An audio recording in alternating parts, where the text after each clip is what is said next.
Chapter 30. The ship lifted, and the high G-force shoved at the passengers, pressing them deep into the cushioned seats. Wilkes supposed that if he had a viewer operational, he would have looked back, although it would surely be a depressing sight. Watching your own planet being overrun by monsters wasn't what he would call fun. There was nothing to be done for it, now at least. The first rule in winning a war was to survive. If you lived, you could fight another day. Dead, you couldn't do shit. And Wilkes planned to stay alive as long as it took to kill those things, as long as it took. Whoever had programmed the ships had figured on using Earth's gravity to help sling them into deep space. The cargo drone reached high orbit, and the drives pulsed, pushing them into an ellipse. The monitors showed that there were at least 50 ships in the loose formation, plus one unidentified vessel, whose configurations Wilkes recognized. "Hey, say goodbye to old Longnose," he said. Billy looked at him, went blank, then screamed.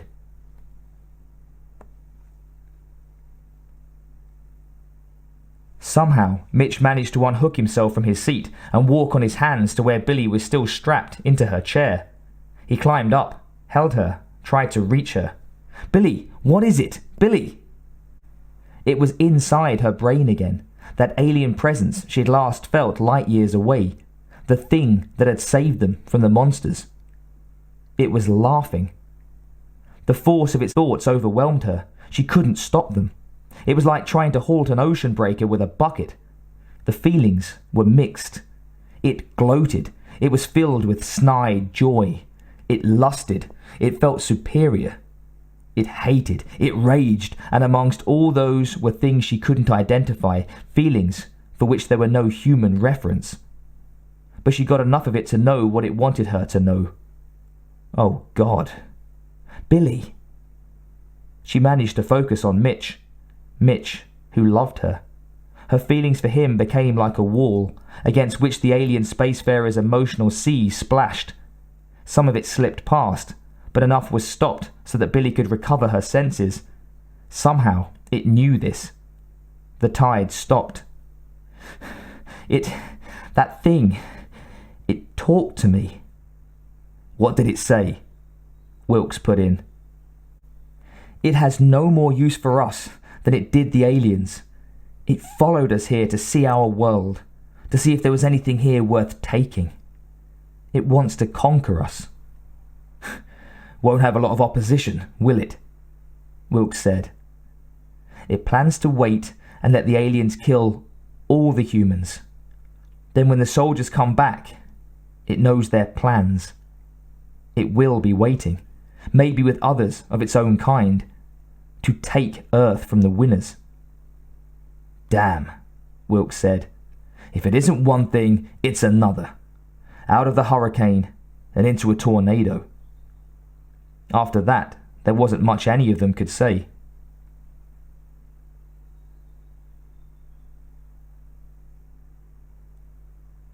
Wilkes had the sleep chambers cycling online. According to his instruments, the ship was about to enter subspace. None of them knew for how long or how far they would travel, while dancing in the nowhere and no when of the Einsteinian warp. It didn't really matter. Billy helped Wilkes install Mitch into his chamber. Wilkes moved away to check his own bed for the long sleep. Billy stood over Mitch, smiled down at him.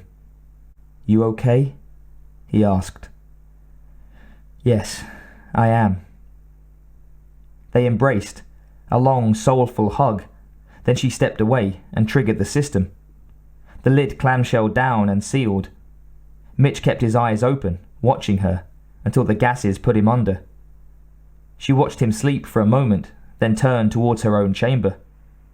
Wilkes was already climbing into his. He waved at her.